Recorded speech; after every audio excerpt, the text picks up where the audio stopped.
कितना दिन चढ़ गल कपार पे तो सुतल लेके दिमाग खराब हो रहा था। पानी भर के ना जैसे ले जाके रख देवे के चाहिए घर में। हम ही आज ले जाए खाती आज पर तो भाई लगा जाता है खीस बर होता है तो चलो नहीं के होता ए जे सुतले ए ये सुत आई को ले जाके तो रखेगा नहीं क्या आई को ले जा ओही बार कहन के नहीं है तो लेके रख दी है जा लेके जो घरे। देखिए हमारा दिमाग मत जा रहा है ठीक बना क्वेश्चन झपा तरते दिमाग हम जरा होता नहीं। हां रोज से कहत नहीं कहने से देखिए हम खटी पर सुतल नहीं के हो मार का खटिया हम हो जी हमरा देह सुतब है इतना बड़ा तनु की बर्दाश्त नहीं के हो। तो बाबूजी पुरन का लेवा कहानी के पीछे के सुतत रहे हम बाबूजी के लेवा बिछा के हां तो कह दे तनी लाइव की ना लाइव बेडवा बेड के नाम ले तो मार के भड़ा से खाने जो का साहब से खुश ए बात खत्म कहते बेड किंदा खाए के पैसा नहीं बेड हम ऐ सोच जाते हमारे ऊपर सुता पीछा आई पिठिया बगल खुदा गुदगर बा सुता रहा मेरे ऊपर सुता पिठिया पर सुत जाते गोल कहां रहा तू पिठा दे सुता दा कहां गोल रहा गला नहीं है बार बनवावे गोल नहीं है बार बनावे देखो झापाती अभी देखो उलट दिया आई वो मत रे सुता सर सुता अब का देला नु तू देला तो किया हट कर मेहर माऊ की ला शर्म ना अरे तोरे उल्टा सीधा कर बोलत में हाई खालसा आई दिन निकल गला भाई उंगाइते सुतते भंगवाइते आ कब खाना ना बनी रे एकरा पूछो को अपन हम ही बनाई के रखे अतारी सुखा दिया ने जाए के बोल अतारी हमारे हैंग हो जाई त कहां से बनी रे मुदा ही लगाई धरा मुदा काय बुगा एम बोलवा रखा हट बहद होई तरी बहद ले रे पानी नहीं तो हमारा तड़िया सूख के हैंग हो जाए हट चली लेके हट चल तनी कह दे तनी सुन ली ना काहे नहीं कि ए हमारा सुनली मत कर ठीक बा बाबूजी ले ई भाषण सुनाई है पहले ही बताई ना रो खरीद ना खरीदो 3 दिन ना खरीदो जो सुनी ना ना हट जो हट रे ना खरीदा ना जो मत दे हमारा खाना मत दे जो सुनी एकदम बर्दाश्त नहीं ए हट ना बर्दाश्त नहीं कर जो सुनी ए फिर कहते मत छू दे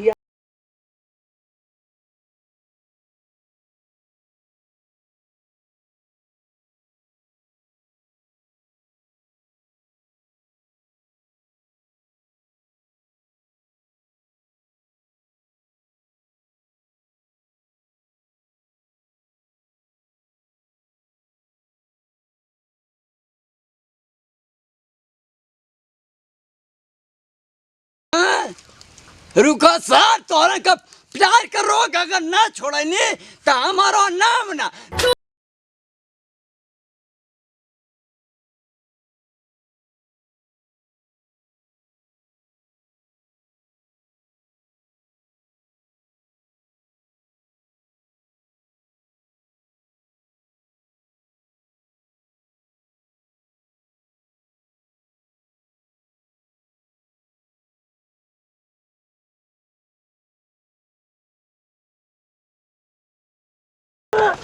अरे उठाओ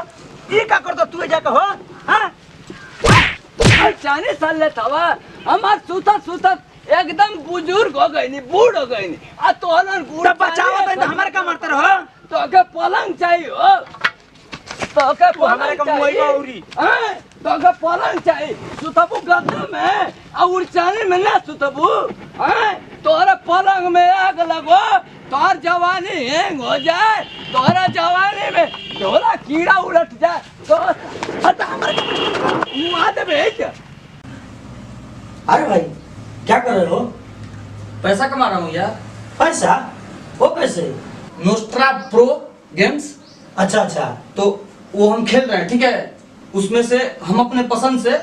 कोई गेम्स सेलेक्ट कर सकते हैं जैसे क्रिकेट हुआ या बैडमिंटन हुआ ठीक है वो 15 सवाल पूछेगा ठीक है अच्छा और उस 15 सवाल का हम लोग सही जवाब दे देंगे तो हम पैसा जीत सकते हैं और उस पैसे को अपने पेटीएम अकाउंट या बैंक अकाउंट में ट्रांसफर कर सकते हैं।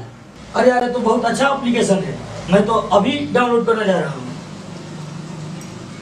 और आप भी डाउनलोड कीजिए नोस्ट्रा प्रोग्राम्स डिस्क्रिप्शन में इसका लिंक दिया गया है। सुकुवार पतो होगा लो तू तो के उनचाने गड़ा था तोरा सुकुवारी में आग लगो हैं तुम्हारी खून में तिरंगा बह जाए ला शर्म ना आवत सुन हो? यही कल पे चल रहा सुन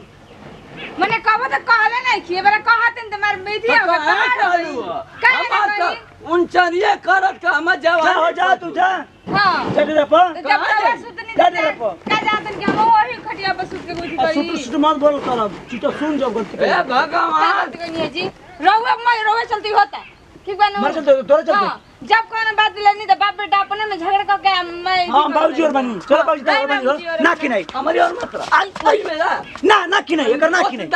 ना कि नहीं ये पौधा तो ना कि नहीं पौधा ना कि नहीं कह ना कि नहीं चारे में सुतल था कह ना कि नहीं पलंग चाहिए ना कि नहीं एकर आ मेरे मौका ना हां ना कि नहीं काहे ने कि नहीं ना कि नहीं कि लो। नहीं ना कि नहीं ना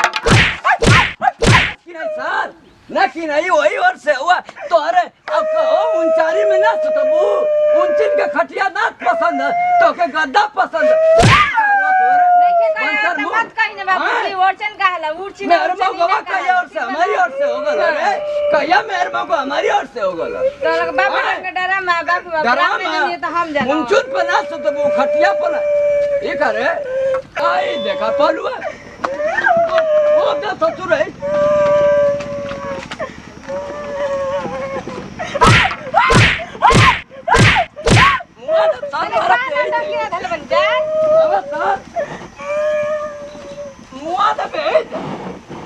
बताओ मेरे मौका ससुरा को कहा था कि उन चनमा गुड़ुर गुड़ुर आ मुड़ुर मुड़ुर या चाहता इनके गद्दा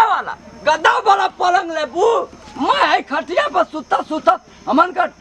एकदम जवानी एकदम खत्म हो गई आ इनके ढेर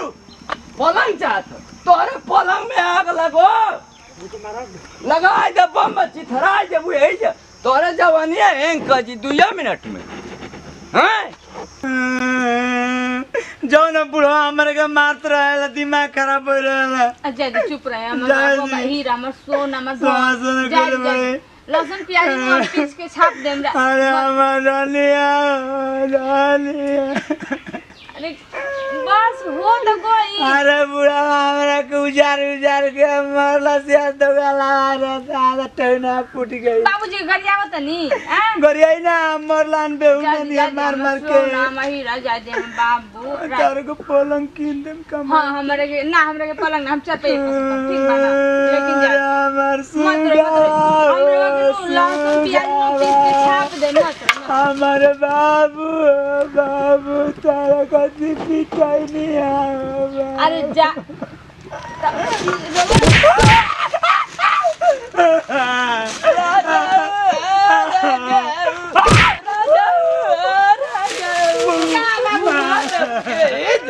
बाबूजी टैना फूट गई होना फुट गए चली चली हमरा तो के कटिया चाहिए उड़चन वाला ना सुतबू कहो तोरे आग लगो कहो में होगा तू हमके कहत है बुढ़ावा मरला अरनिया बनिया करत हुआ मरला तो बोलो ना हैं मरला ए बहनी बतो अरनी नत बोलिए ए कर मुआ पुलिस टिपी के ऐसे दे पोदा पूरा तो आज चली जी चली खवा आ जाए क्या ऐसा मार रहा है तू खवा पूरा और आ जाए 2 मिनट में ये चिप तो हम पता तुमका दिमाग खराब कर हैं मेरा रुक बोलो हम नहीं तो मेरा तुमने मार के हमारे के बेइज्जत करते रह के मेरे घर से कोई ना मिले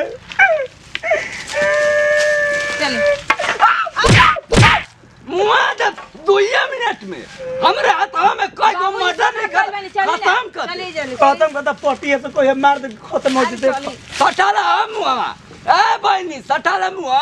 एक ही जीबिया लड़ाला पूरा दुखवा हो रहा जाए तोरे के दुख में आग लगो एक ही जीबिया सटाला एक ही जीबिया लड़ाला लिपस्टिक या पोतवाला मगऊ पोतवाला प्रणाम करते हैं भैया गोर छुका गोर लगता है तमाम भोजपुरी श्रोता समाज का हमरो वाला छोटका लड़का छोटका भाई खेसाई टू भैया जैसे प्यार दुला आशीर्वाद हमारा टीम पर बनल बनी यही तरी बने रखब भैया और ये वीडियो बना के मकसद संदेश उद्देश्य ये सिर्फ बाकी ये तरीके का घर में ना होके बताएं कि जरा पलंग किने के माने कि ना हो 100 गाँव तो कैसे वो खरीदी जौन बात होने में अपन सूते बैठे के बाद जैसे भी होकर परिवार के अपना सहेज के चले के बाद हम ही ना चाहम कि केहू पलंग खातिर झगड़ा करे तो केहू कुर्ता पैंट खातिर झगड़ा करे तो केहू खातिर झगड़ा करे ऐसा कौन भोजपुरी श्रोता समाज परिवार में हम ना चाहम ए तरीके का वाद विवाद होके आ बाबूजी तो भैया हर केहू के बाप भगवान होले पूजनीय होले तो आदर सम्मान करे के चाहिए ना कि नहीं अब मार देले तो ओकरा के नतिया दोगलवा डोमड़वा गरिया ना भैया ऐसा हम भोजपुरी श्रोता समाज में ना चाहम अगर हम गलती करे तो कान पकड़ के माफी मांगते हमके पूरा उम्मीद बकरो सब माफ कर ज़्यादा बोल तो माफी चाहते नहीं जैसे दी जब फिर सकले वीडियो में जय हिंद जय भारत जय भोजपुरी समाज लव यू ऑल फ्रेंड्स।